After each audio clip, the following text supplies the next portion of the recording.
For Eleanor Vance, a woman whose name was synonymous with unimaginable wealth, every object had a price tag. From skyscrapers piercing the Manhattan skyline to private jets soaring across continents, her world was simply a catalogue of acquisitions, one expensive item after another.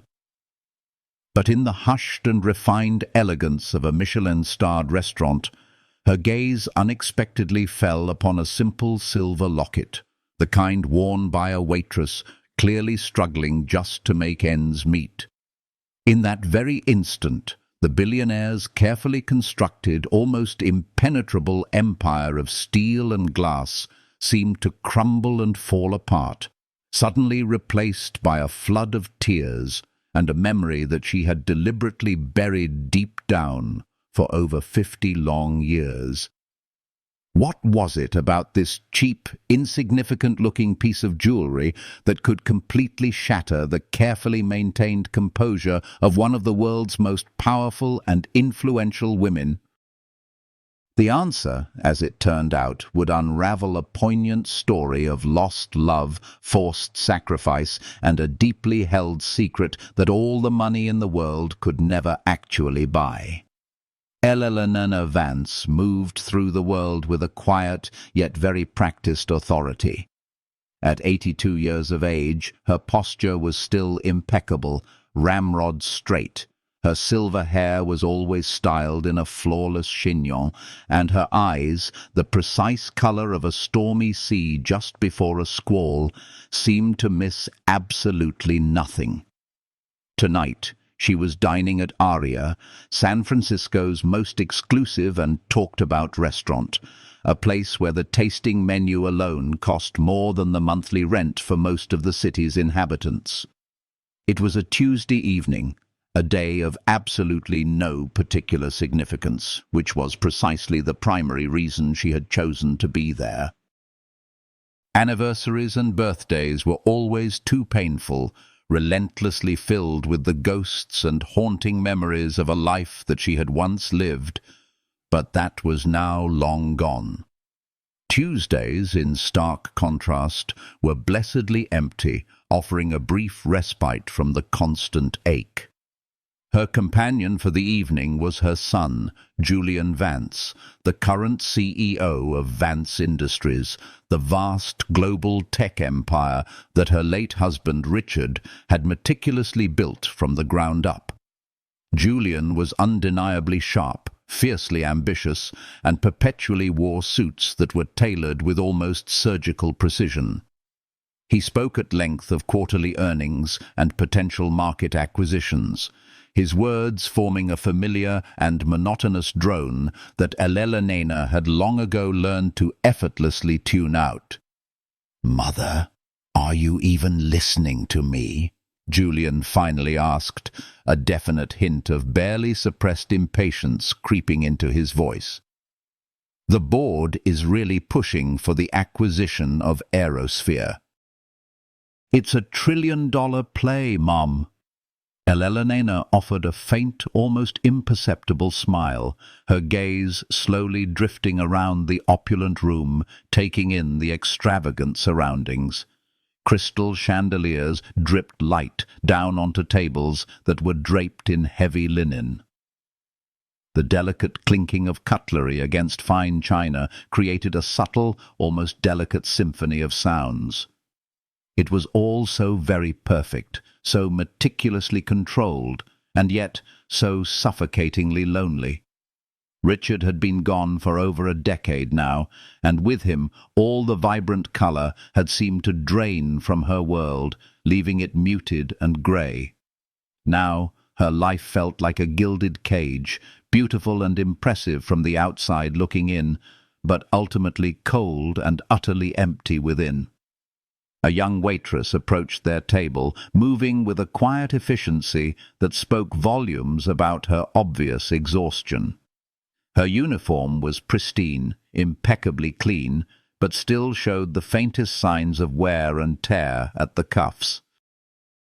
Her hair, pulled back into a simple brown ponytail, was slightly askew, as if she had been rushing around and hadn't had time to adjust it. She was, in almost every way, unremarkable, just another face in the endless parade of service staff that populated Elena's rarefied life. "Will there be anything else, Mr. Vance?" "Mrs. Vance," the waitress quietly corrected, her voice soft but very clear. Julian dismissed her with a curt wave of his hand, already completely engrossed in his phone. But Elena's eyes were not focused on the waitress's face at all. They were instead fixed intently on her neck. Peeking out from beneath the collar of her uniform was a delicate silver chain. It was thin and delicate, the kind of thing that a young girl might wear. But it was actually the pendant itself that made Elena's breath catch sharply in her throat. It was a starburst locket, its silver slightly tarnished with age and wear.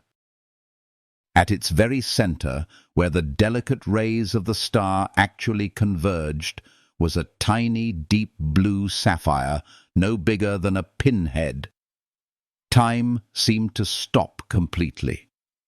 The general murmur of the busy restaurant faded into a dull roar in Elena's ears. Her heart began to pound erratically against her ribs, a frantic, painful rhythm that she couldn't control. It couldn't possibly be. After all these long years, it simply could not actually be possible. There were literally millions of lockets in the world, but absolutely none like this specific one. This one was undeniably unique. She knew every tiny groove, every minute imperfection in the hand-engraved rays of the starburst. She even knew the exact feel of its cool metal against her sensitive skin. She herself had actually designed it, so of course she would recognize it. "Mother, what is it?" "You look rather pale," Julian said, finally looking up from his screen, clearly disturbed by her appearance. Eleanor didn't even hear him. Her vision tunneled, focusing solely on the locket. A torrent of long, dormant memories, carefully locked away for over half a century, suddenly broke free and came rushing back. A summer of stolen glances and secret meetings, the distinct scent of oil paints and turpentine, the overwhelming weight of a forbidden love, and the gut-wrenching, all-consuming pain of a choice that she had been forcibly made to make. The waitress, sensing the older woman's increasingly intense stare, shifted uncomfortably. She nervously tucked the locket further into her collar, a subconscious and almost instinctive protective gesture. But it was already far too late. Elena had already seen it. A strangled sound escaped her lips, a choked, agonizing sob that felt utterly alien and out of place in the refined atmosphere of Aria. Her manicured hand flew involuntarily to her mouth, her eyes wide with a mixture of disbelief, overwhelming shock, and profound, soul-deep grief.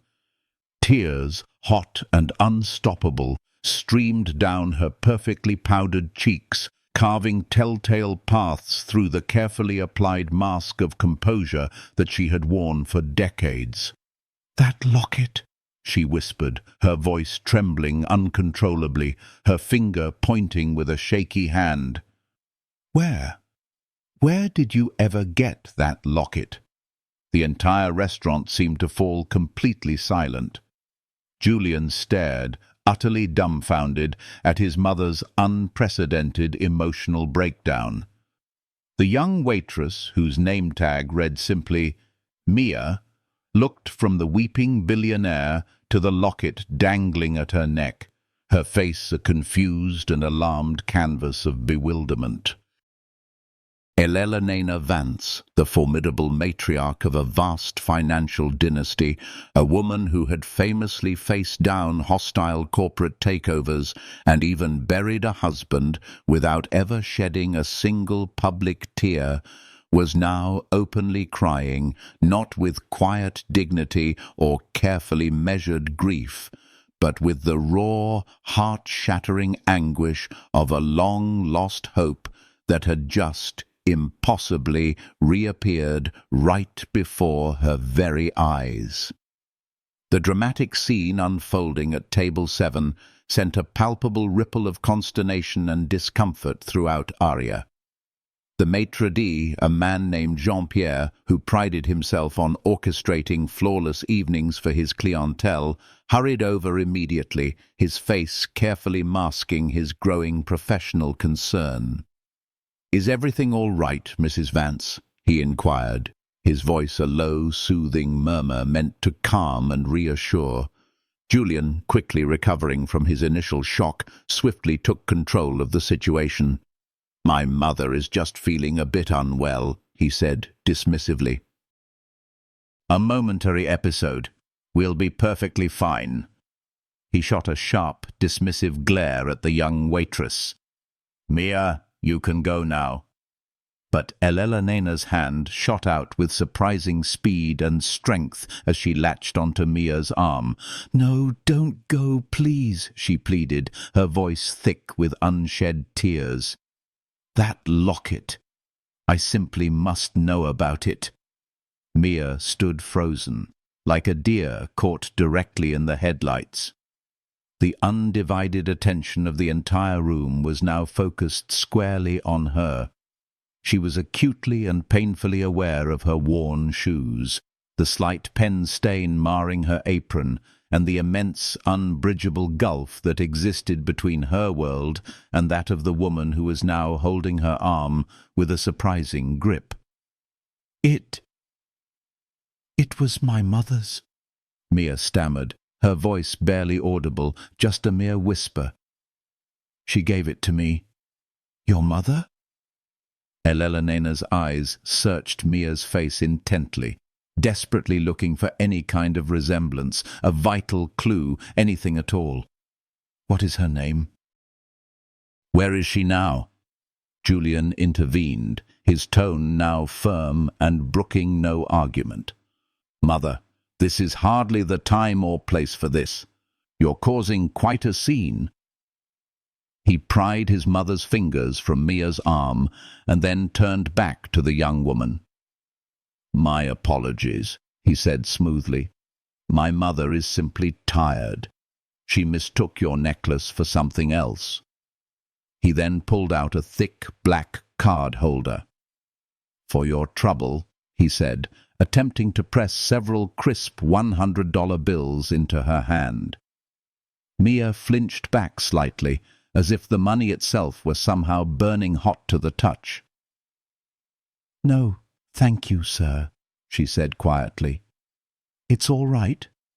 Her eyes darted back to Elena, who was now weeping silently, her shoulders shaking with suppressed emotion. There was a raw, genuine pain evident in the older woman's eyes that completely transcended their vastly different stations in life. It was simply the very universal pain of a human heart actually breaking. "Please," Elena said again, her voice regaining a sliver of its customary command, though it was still undeniably frayed with emotion. "I will pay you for it.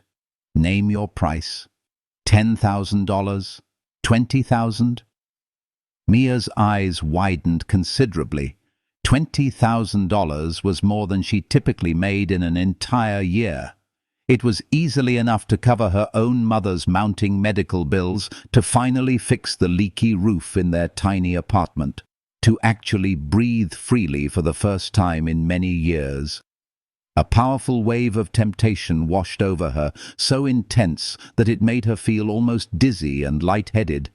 She could solve so many problems with that kind of money. She instinctively clutched the locket protectively.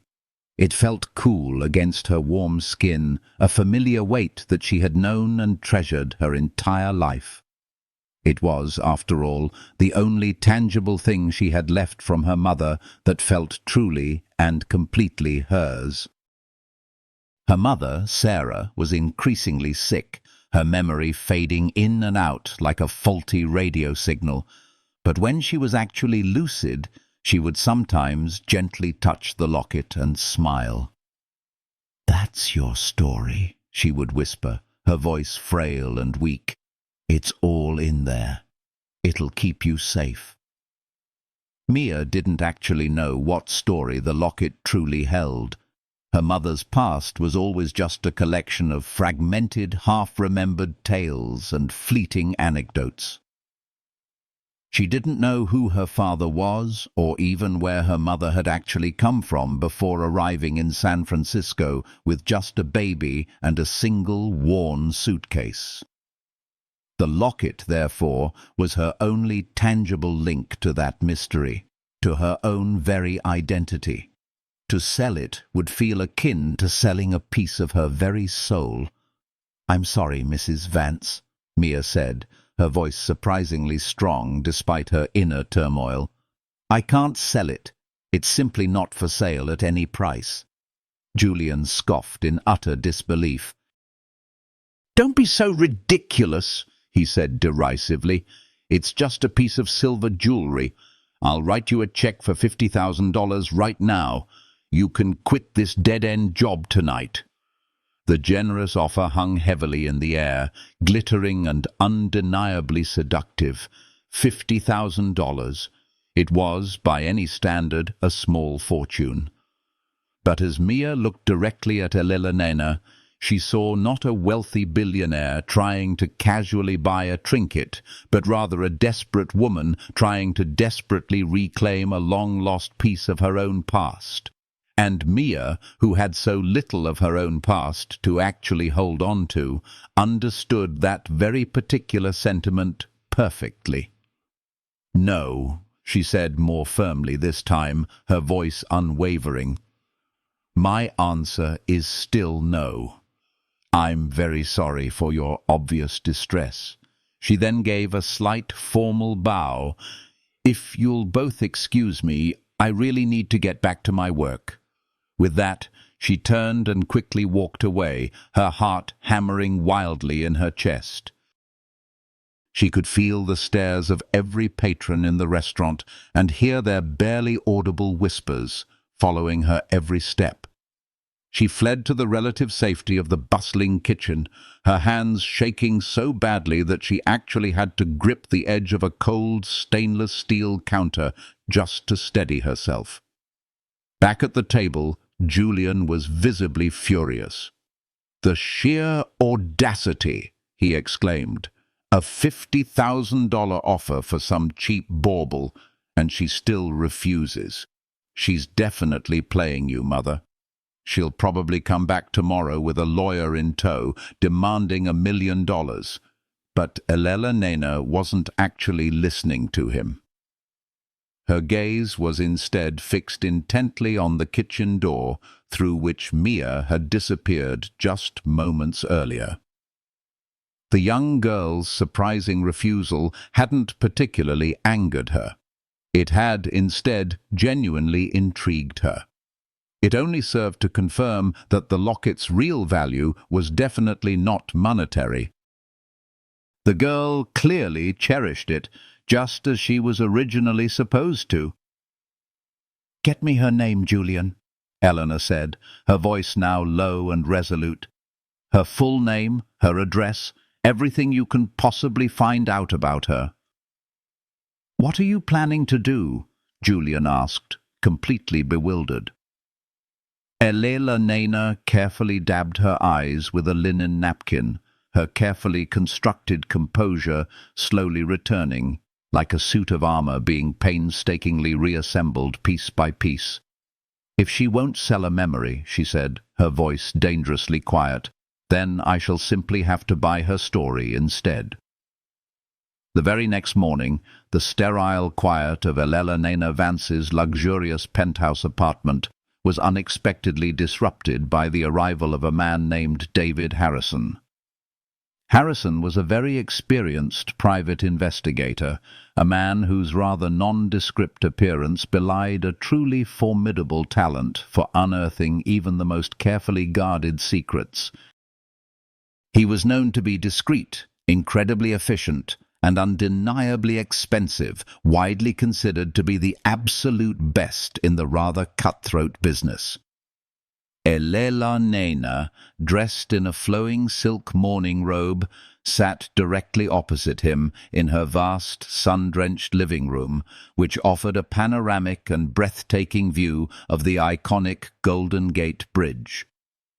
The powerful emotional storm of the previous night had seemingly passed, leaving behind a rather unsettling calm and a singular, almost obsessive focus. "I want to know absolutely everything about her," Elena stated, her voice now devoid of its earlier fragility. "Amelia Russo. She works at Aria. Find out where she lives, who her family is, and what her current circumstances are. Be extremely thorough, but also be completely invisible. I don't want her to know that she's actually being watched." "Understood completely, Mrs. Vance," Harrison said simply, making a few quick notes in a small leather-bound book. Julian, who had been casually listening from the doorway, finally stepped into the room. "This is really absurd, Mother," he said, shaking his head slightly. "You're actually paying a man thousands of dollars just to investigate a waitress. If you really want the necklace that badly, our legal team can quickly draft an offer that she simply can't refuse, or we could potentially find its provenance and then claim it as a stolen family artifact." "It wasn't stolen," Eleanor snapped, her gaze suddenly sharp and piercing. "And this is actually not about the locket anymore, Julian. It's now about the girl herself. There was definitely something in her eyes last night, Julian, something akin to resilience, and she refused your money outright. That is definitely not the typical behavior of a common opportunist." "It's the behavior of a clever opportunist," Julian countered smoothly. "She knows she has you on the hook, Mother. She's probably just waiting patiently for an even bigger offer to come her way." Elena fell silent, her gaze drifting towards a small, somewhat dust-free bookshelf in the corner of the expansive room. It seemed oddly out of place amongst all the expensive modern art and designer furniture. It held a collection of old, leather-bound volumes of poetry and several well-worn books on art history. Julian had never really paid them any particular mind, but for Elena, that very corner was actually a shrine of sorts. While Harrison gathered his various instructions and then quickly departed, Elena slowly walked over to the bookshelf. Her fingers gently traced the spine of a book titled The Renaissance of Light. She carefully pulled it from the shelf. Tucked securely inside was a faded black-and-white photograph, its edges now soft with age. It showed a much younger Elena, her hair long and unbound, her smile radiant and seemingly unburdened. Her arm was linked with that of a young man with intense dark eyes and a paint-smudged shirt. He was undeniably handsome, with a wild energy that seemed to leap right from the photograph itself. His name was Thomas Reed. The locket had definitely not been a gift from her late husband, Richard. Richard had given her diamonds, emeralds, and even entire real estate portfolios. He had given her a life of unimaginable luxury and absolute security. But he had certainly never actually given her the locket. The locket was a gift from Thomas. He had been a painter, a brilliant, penniless artist living in a tiny studio in North Beach. Elena, then a young debutante from a suffocatingly strict and old-money family, had met him during a rebellious visit to a local art gallery. Their ensuing love affair was a whirlwind, secret, incredibly passionate, and ultimately doomed from the very start. Her parents would have absolutely never approved of a match so far beneath her perceived station. Thomas had lovingly crafted the locket himself, melting down his late grandfather's silver cufflinks. He had painstakingly hammered and shaped the metal, engraving the intricate starburst pattern with his very own tools. The tiny sapphire, he'd proudly told her, he'd actually traded a painting for. "It's the color of your beautiful eyes when you look at my art," he'd said softly, his voice full of a sincerity that Richard, for all his immense power and influence, could simply never muster. Their passionate love had, inevitably, had a serious consequence. A baby, a daughter. The vivid memory still had the incredible power to steal her breath right from her lungs. Her parents had been absolutely furious, their bitter disappointment a cold, crushing weight that she could barely bear. They had orchestrated everything meticulously. She was swiftly sent away to a private clinic in a remote part of the state. Thomas was threatened, paid off handsomely, and told to simply disappear from her life forever.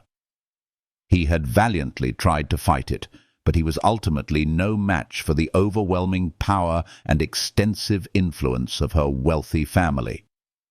Elena was allowed to hold her baby only once. A beautiful, perfect little girl.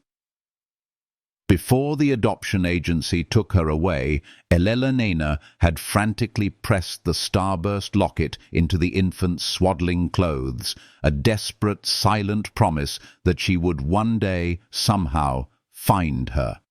She had named her Lily, but her parents had carefully covered their tracks far too well. The adoption was sealed and remained completely anonymous.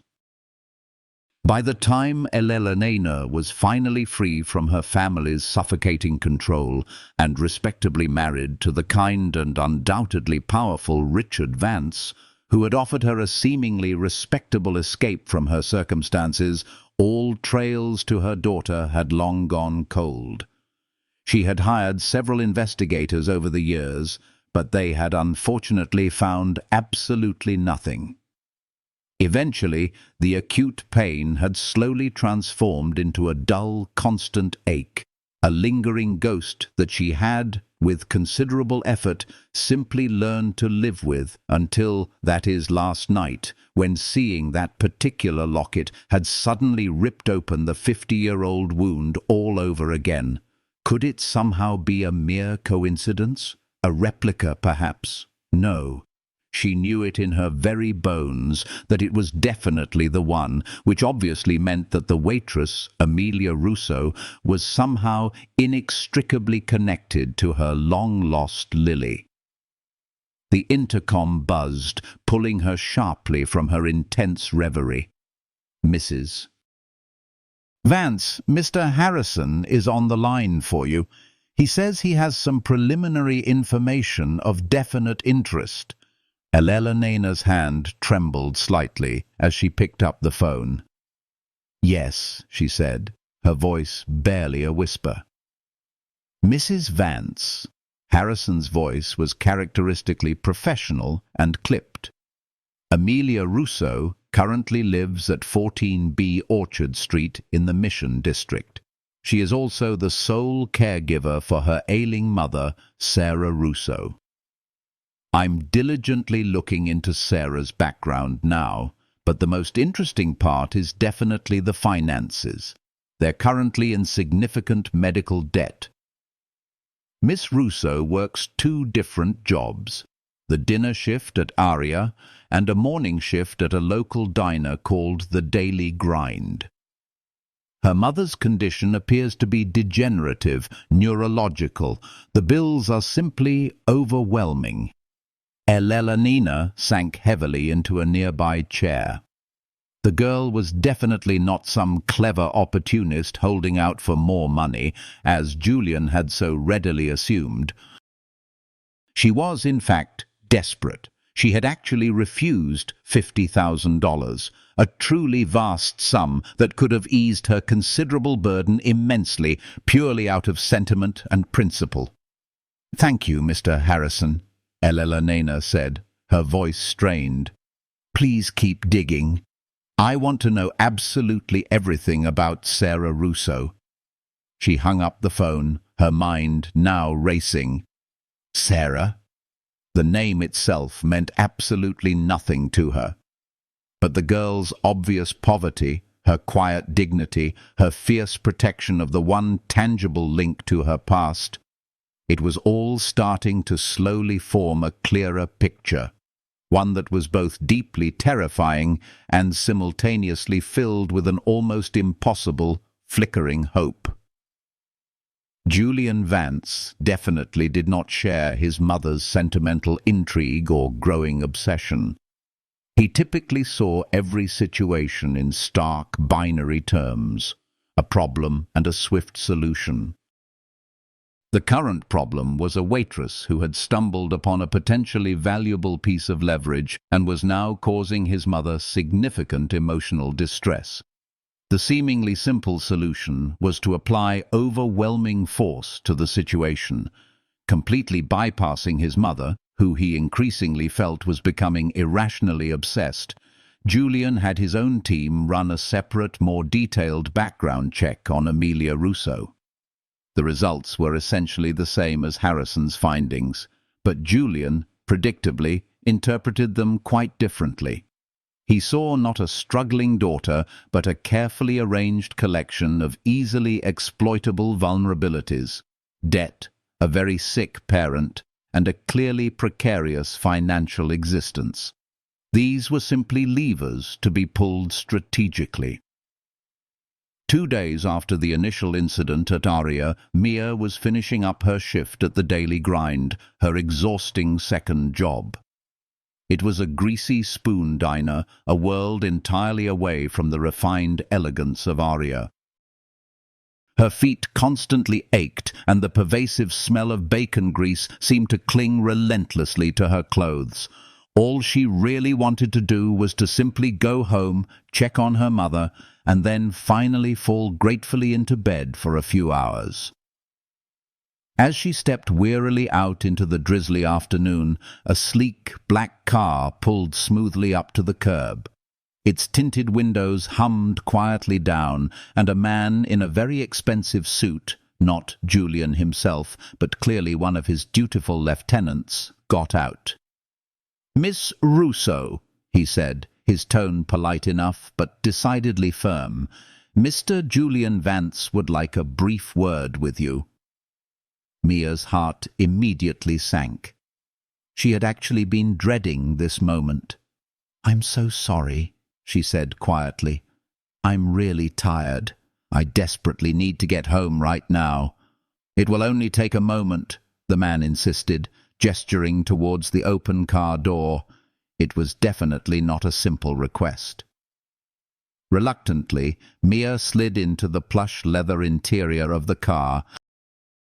Julian Vance sat directly opposite her, his laptop open, his face illuminated by the screen's cold glow. He didn't actually look up for a full minute, a rather deliberate power play obviously meant to make Mia feel small and truly insignificant.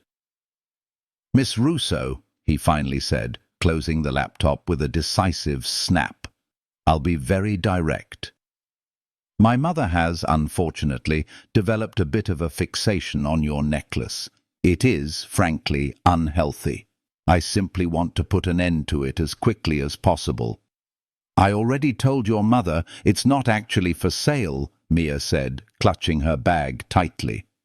"Everything is always for sale," Julian countered smoothly. "You're simply negotiating, that's all. It's definitely a bold strategy, I'll admittedly give you that. Refusing the initial offer in order to artificially drive up the price. But the rather transparent game is now over." He then slid a thick envelope across the car seat. "Inside is a check for $75,000 and a standard non-disclosure agreement. You sign the paperwork, you hand over the locket, and you never again contact my mother or any member of my family ever again. You also, of course, immediately resign from your current position at Aria." Mia stared mutely at the envelope. $75,000.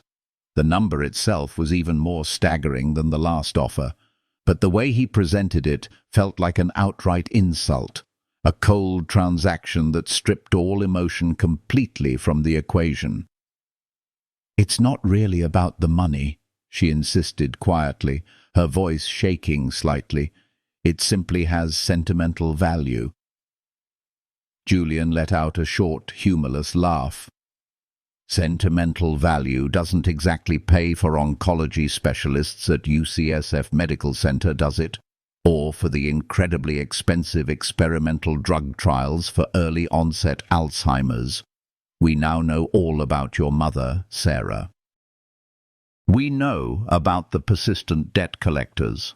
We know that the social worker, Ms. Albright, is seriously considering moving your mother into a state-run facility because you can, unfortunately, no longer provide adequate care for her on your own." Mia felt the blood drain rapidly from her face.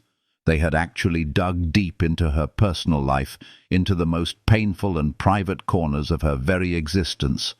They had taken her constant struggle and callously turned it into a formidable weapon to use directly against her. It felt violating and undeniably cruel. "How dare you?" she whispered, a potent mixture of growing fear and simmering fury rising up within her. "This is not a threat, Miss Russo. It's simply an objective observation of easily verifiable facts," Julian said, his voice now as cold as solid ice. "I am actually offering you a much-needed lifeline here. That money can easily secure the very best possible care for your ailing mother.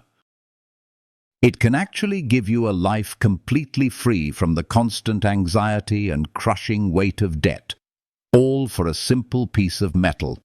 It's a perfectly logical and entirely practical choice, when you think about it." He was deliberately twisting the knife, skillfully framing her deep love for her mother directly against her sentimental attachment to the locket.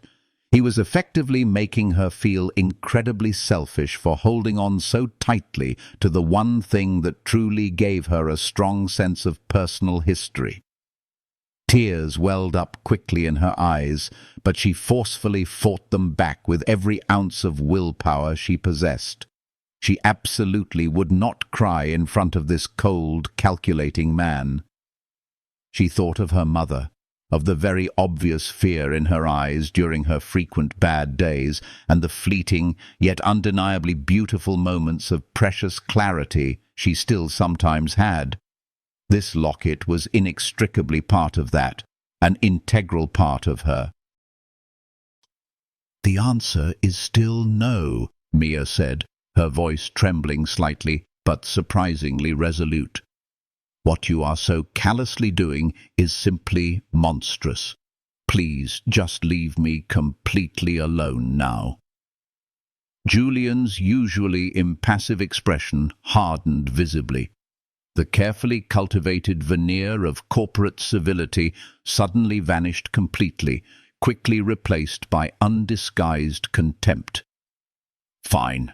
Have it your way," he said dismissively, "but understand this clearly. My family has virtually unlimited resources at its disposal. We can easily make things decidedly difficult for you moving forward. Landlords can be easily persuaded to terminate existing leases. Employers can also be conveniently convinced that a certain employee is a potential source of disruption. You are merely a fly buzzing annoyingly around a very large elephant, Miss Russo. I strongly suggest that you stop immediately before you inevitably get swatted." The barely veiled threat hung heavily in the air, both oppressive and suffocating. The driver quickly opened her door. Mia scrambled hastily out of the car, her legs feeling weak and distinctly unsteady. The sleek black sedan sped swiftly away, leaving her standing alone on the wet pavement, feeling shaken, very vulnerable, and thoroughly terrified. She ran all the way home, bursting unannounced into her small, cramped apartment. Her mother, Sarah, was quietly sitting by the window, idly looking out at the steady rain. Today, thankfully, was one of her relatively better days. "Mia, honey, you're absolutely soaked," Sarah said, her voice gentle and concerned. "What's actually wrong, dear? You look as if you've just seen a ghost." Mia then collapsed onto the worn sofa, finally letting the pent-up tears come freely. She told her mother absolutely everything: the billionaire at the fancy restaurant, the rather unsettling emotional breakdown, the aggressive and ruthless son, the offers of vast sums of money, and, finally, the barely disguised threats. Sarah listened patiently, her gentle expression growing increasingly sad. She slowly reached out and took Mia's hand, her own fingers feeling both frail and noticeably cool. Her gentle eyes went instinctively to the locket around Mia's neck. "They want it that badly, huh?" Sarah murmured, seemingly more to herself than directly to Mia. "I don't really understand why." "I don't understand it either, Mum," Mia sobbed quietly. "Why is it suddenly so incredibly important to them?" Sarah's gaze became somewhat distant, her fragile mind drifting aimlessly through the ever-present fog of her debilitating illness. "He made. It was for the girl with eyes like the sea," she whispered. The fragmented words triggered a distant memory, like a faint star meant to guide her home before they forced her away. Mia scowled, confused. "What, Mum? Who sent who away?" But that fleeting moment of clarity vanished. Sarah's eyes became unfocused. She smiled vaguely and started humming an off-key melody. Mia's heart ached. The cryptic phrases were yet another piece of her mother's mysterious past, a puzzle that seemed to get more complicated and dangerous every day. She clutched the locket tightly. It was no longer just a precious memento. It had become the eye of a storm, and she was caught right in the middle. Julian's aggressive methods backfired. When Elena learned from a frantic Jean-Pierre that Julian had insisted Mia be fired from her job at Aria, she was furious. She immediately summoned Julian to her penthouse. For the first time in years, he saw not just a frail, aging mother, but the powerful woman who had stood by his father as he built their empire. "How dare you?" she demanded, her voice laced with anger. "How dare you abuse the power and wealth of this family to torment a young woman who was simply trying to earn an honest living? You threatened her. You got her fired." "I was protecting you," Julian retorted, standing his ground. "You were getting obsessed, too emotional. She's a nobody, just a gold digger looking for a handout. I solved the problem." "You are the problem, Julian," Elena said, her disappointment palpable in the room. "You see the world as nothing but a series of transactions. You see people as either assets or liabilities. You inherited your father's business sense, but you completely lack his heart. Now leave. I will take care of this myself. And from now on, you are to stay away from Amelia Russo." After Julian left, his face a mask of thunderous anger, Elena felt profoundly alone. Her own son had become a stranger to her, a man shaped by the very wealth that now seemed so meaningless. And she called David Harrison. "I want to shift the focus of the investigation," she stated firmly. "I no longer care about Amelia Russo's finances. I want to know about her mother, Sarah Russo. Find her birth certificate. I need to know where and when she was born. Delve into the adoption records for that region for that year. Cross-reference everything. Spare no expense." It was a long shot, a desperate gamble based solely on a gut feeling and a piece of jewelry from 50 years ago. While Harrison's team began the painstaking task of sorting through decades of sealed and archived records, Elena retreated into her own memories. She unlocked a safe hidden behind a painting in her study and took out a small, leather-bound box. Inside were a few keepsakes from her time with Thomas Reed. There were several letters written in his elegant script, filled with passionate declarations of love and dreams of a shared future. There was also a charcoal sketch he had drawn of her, capturing a spark in her eyes that Richard had never seen. And at the bottom of the box was a small velvet pouch containing a single earring, a silver starburst with a tiny sapphire at its center. It was the matching piece to the locket. Thomas hadn't had enough silver for a complete pair, so he gave her the locket and one earring, keeping the other for himself as a promise to find her and their child, a promise he was never able to keep. She clutched the earring, the sharp points digging into her palm. The memories were so vivid, so painful. The sterile white room of the clinic, the condescending pity in the nurse's eyes, the crushing weight of her parents' decision presented as an inescapable reality. "It's for the best, Elena. The child will have a good life with a proper family. You will forget. You will move on." But she had never forgotten. Not for a single day. The ghost of her daughter, Lily, had haunted the periphery of her existence, a constant, silent presence. Days turned into a week. Elena barely ate, her mind consumed by the past and the desperate hope for the future. Then the call came. "Mrs. Vance." David Harrison's voice was different. The professional detachment was gone, replaced by something that sounded like awe. "We found it. It took leveraging every contact I have and a court order from a very understanding judge, but we unsealed the records." Elena held her breath, her knuckles white as she gripped the phone. Sarah Russo was born on October 12, 1973, at St. Jude's Mercy Home for Unwed Mothers in Monterey County, Harrison said. She was placed for adoption a day later. Her birth mother is listed on the original sealed certificate. He paused. The name on the certificate is Elena Marguerite Chadwick. Chadwick.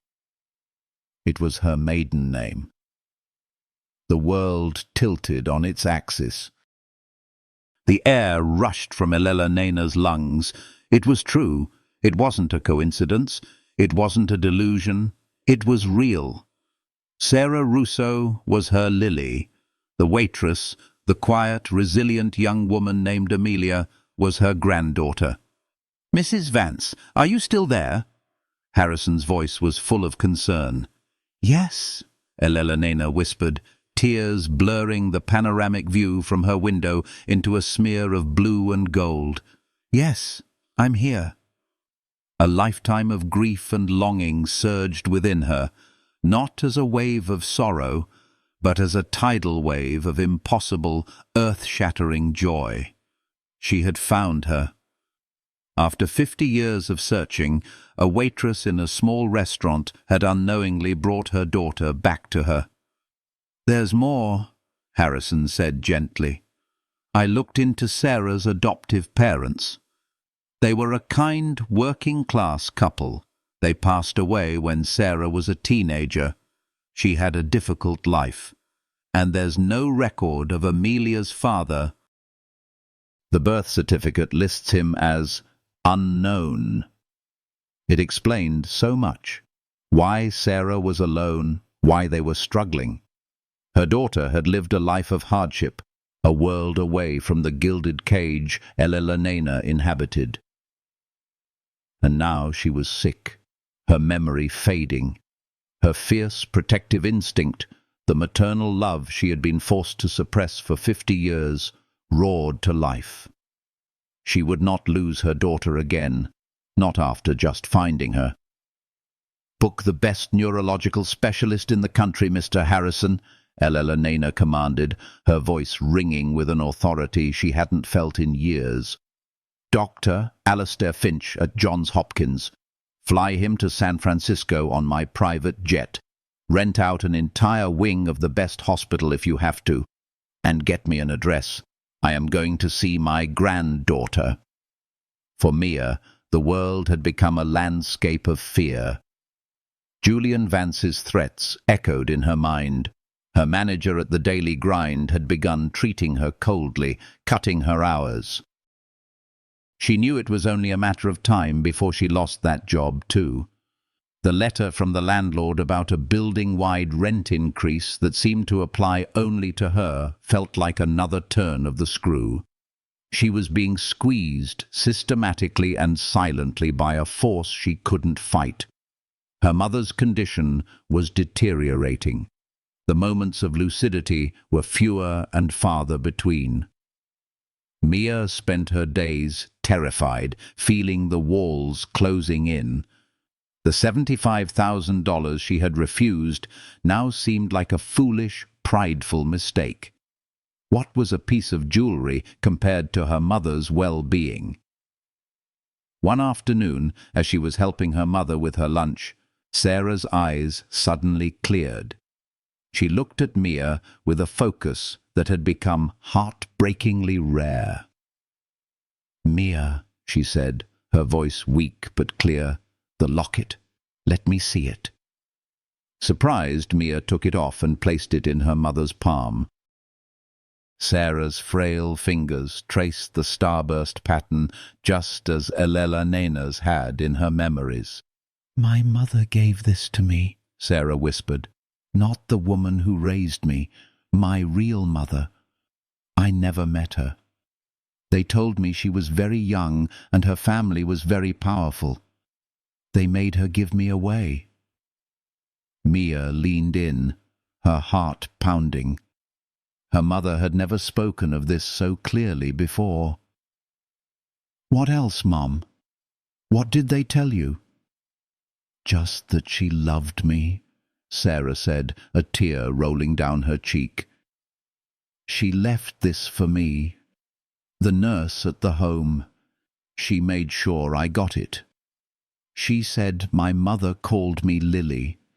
She said the locket was a star to guide me." Her voice trailed off, the effort of remembering exhausting her. "There's something inside. Did you ever look?" Mia's breath caught. She had tried to open the locket 1,000 times as a child, but it was stuck, the clasp fused shut by age. She had always assumed it was empty. "It's jammed, Mom." "It never opens." "There's a trick," Sarah murmured, her eyelids fluttering. "A little notch on the third ray, from the top." Mia's hands trembled as she took the locket. She examined it closely, her fingers searching. And there it was, a tiny, almost invisible indentation on one of the engraved rays. Using her fingernail, she pressed down hard on the spot. There was a faint click. The locket sprang open. Mia gasped. Tucked inside the two halves were two tiny, perfectly preserved secrets. On one side, protected by a sliver of glass, was a minuscule, faded photograph. It was a picture of a young woman with a radiant smile and eyes the color of the sea. The same woman from the restaurant, but decades younger, Elena Vance. On the other side, engraved in a delicate, swirling script, were 4 words. "For Lily, find me." Mia stared, her mind struggling to process the impossible truth. The woman from the restaurant, her name was Elena. The name on her mother's original birth certificate was Elena. The nurse had said her mother called her Lily. For Lily, find me. Her mother, Sarah, was Lily, and the billionaire Elena Vance was her grandmother.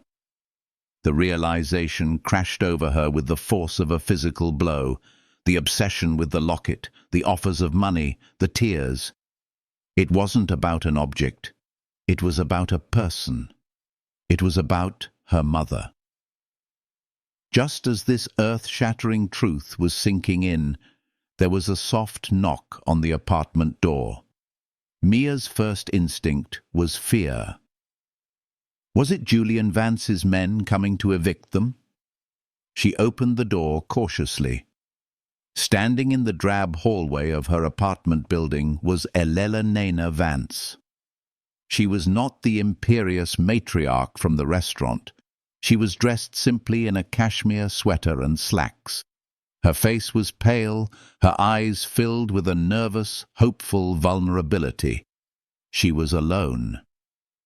"Amelia," Elena said, her voice soft, "may I please come in?" "I need to talk to you and your mother." Mia was speechless. She could only nod, stepping back to let the woman into her small, cluttered home. Elena's eyes scanned the room, taking in the worn furniture, the stack of medical bills on the counter, the sheer, grinding reality of their poverty. Her gaze was filled with a profound, soul-crushing regret. Her eyes finally landed on Sarah, who was sitting in her chair by the window, now lost in her own world again. Elena took a hesitant step forward, then another. "Lily," she whispered, the name a breath of air, a prayer she hadn't dared to speak aloud for 50 years. Mia held up the open locket. "She told me," Mia said, her voice choked with emotion. "She just told me everything." Elena looked from the locket in Mia's hand to the face of her daughter, then back to the face of her granddaughter. The resemblance was undeniable.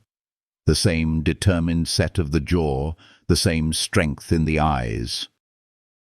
Tears streamed down Elena's face once more, but this time they were not tears of grief, they were tears of homecoming. "I found you," Elena breathed, her voice breaking. "Oh, my darling girl, after all this time, I finally found you." She reached out, not for the locket, but for Mia's hand, her touch gentle and warm. The gulf between the billionaire and the waitress vanished, erased by a truth that had been hidden in a silver starburst for half a century. The air in the small apartment was thick with the weight of 50 years. It was a sacred space, a bubble of time where past and present had finally converged. Elena knelt by Sarah's chair. Her manicured fingers, which had signed billion-dollar contracts, now trembled as they gently stroked the hair of the daughter she had only ever held in her memory. She whispered the name Lily, a soft, rhythmic chant, as if the sound itself could bridge the chasm of their lost decades. For a fleeting moment, Sarah's clouded eyes seemed to focus on her, and she leaned into the touch, a deep, instinctual comfort overriding the fog of her illness. Mia stood a few feet away, the open locket still warm in her hand. The world had shifted its colors, morphing into new, unrecognizable hues. She was no longer just Mia Russo, the perpetually exhausted waitress swimming against a tide of debt. She was Amelia, the granddaughter of Elena Vance, the living link between a painful, secret past and a future she couldn't begin to comprehend. The revelation was a dizzying mix of shock, relief, and a profound, bone-deep sorrow for the life her mother could have had. She looked at the two women, a tableau of reunion so raw and powerful it felt like a dream, and her own tears began to fall silently. This fragile, holy moment was shattered by a sound from the hallway, heavy, purposeful footsteps, followed by a sharp, authoritative rap on the door that was less a knock and more a demand. Mia flinched, her fear of Julian Vance and his shadowy influence rushing back. Before she could move, the door was pushed open with enough force to make it bang against the wall. Julian Vance stood on the threshold, his face a mask of cold, controlled fury. He was flanked by two broad-shouldered men in dark, impeccably tailored suits, their presence instantly sucking the warmth from the room. They were not bodyguards, they were instruments of power, men who solved problems with quiet, unshakable efficiency. Julian's eyes swept across the scene, his gaze dripping with contempt. He noted his mother kneeling on the floor of this squalid apartment, the sick woman in the chair, and Mia, whom he saw as the architect of this whole charade. "I knew it!" He spat the word, slicing through the quiet room. He strode forward, his expensive leather shoes scuffing on the worn linoleum. "I knew you were a predator. It's a masterful performance, I'll give you that.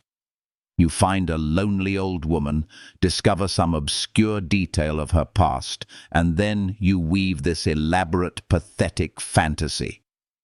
He stopped directly in front of Mia, towering over her. How much did it take to convince her? 100,000, 2? What's the going rate for a fabricated family history these days? Mia shrank back, intimidated, but also ignited by a spark of defiance. "You don't understand," she began, her voice barely a whisper. "Oh, I understand perfectly," Julian interrupted, his voice dangerously low. "I understand that my mother is vulnerable, and you are a parasite who has attached herself to this family's wealth. Well, the game is over." He turned to his mother. "Mother, we are leaving now. These men will handle this transaction. They will retrieve your property and ensure Miss Russo understands the legal consequences of extortion." He nodded sharply at one of the men, who took a step toward Mia, his hand outstretched for the locket. "They will do no such thing, Julian!" Elelena's voice cut through the air like a shard of ice. She rose to her feet with a grace that defied her age, planting herself firmly between Julian's man and Mia. She was no longer the weeping, fragile woman from the restaurant or the remorseful mother on her knees.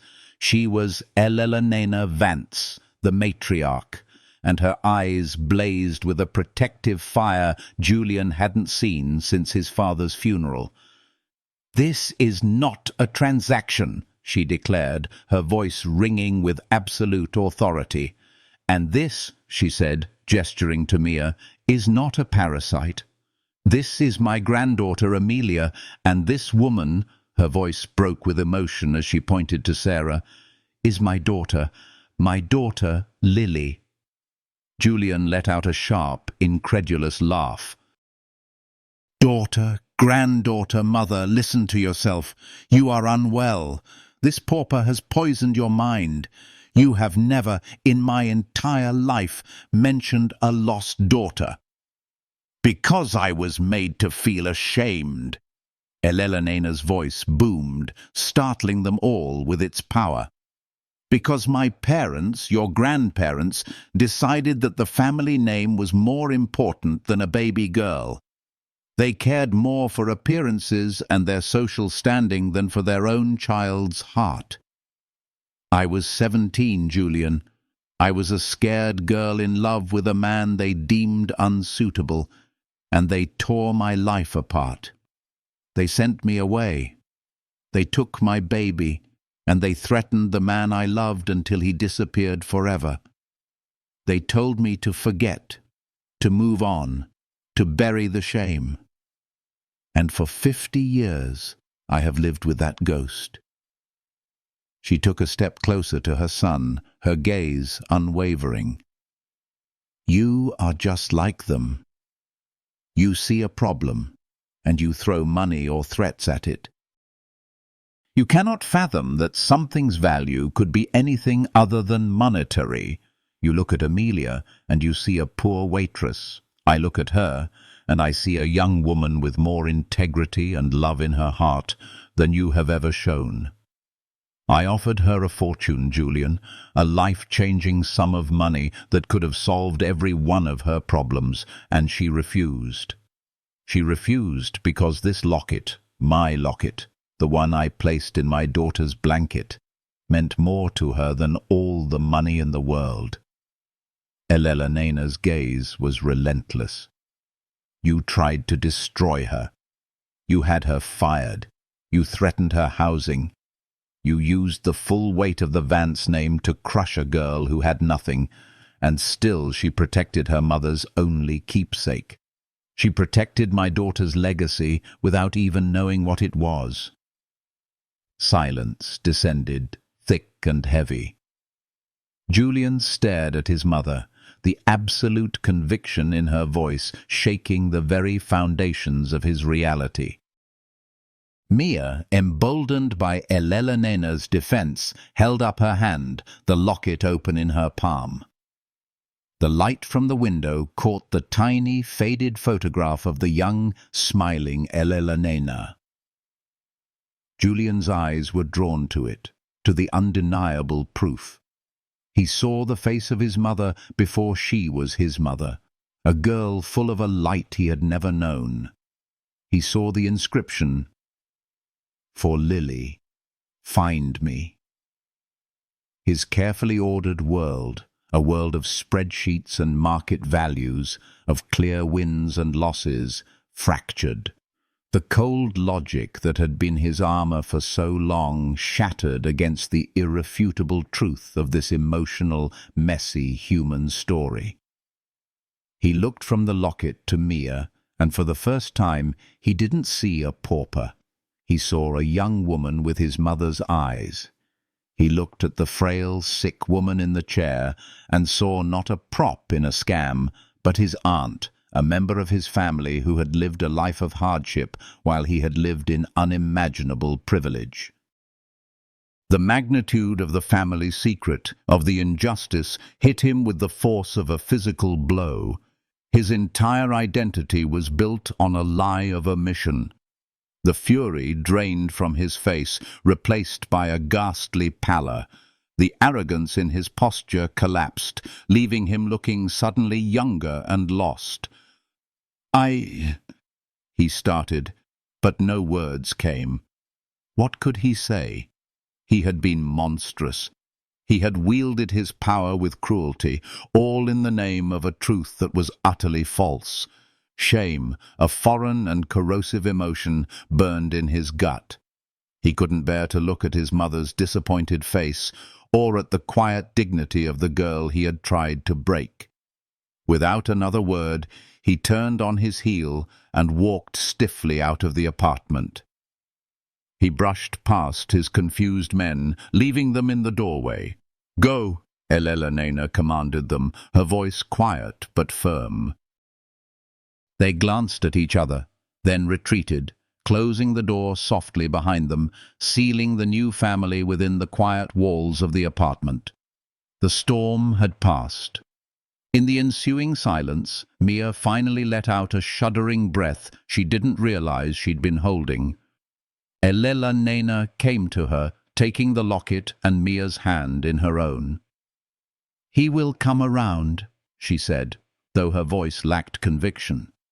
"Or he won't. It doesn't matter. What matters is us now." With a newfound purpose, Elena pulled out her phone. She made a call, her voice a calm, commanding force that Mia now understood could move mountains. "This is Elena Vance. I need Dr. Alistair Finch. I don't care what his schedule is. My private jet is on the tarmac at SFO. I want him in this city by morning, ready to see a patient. Yes, cost is no object. Make it happen." She hung up and turned to Mia, her eyes soft with a century of unshed tears. Your mother will have the best care. You will have a home, a real home.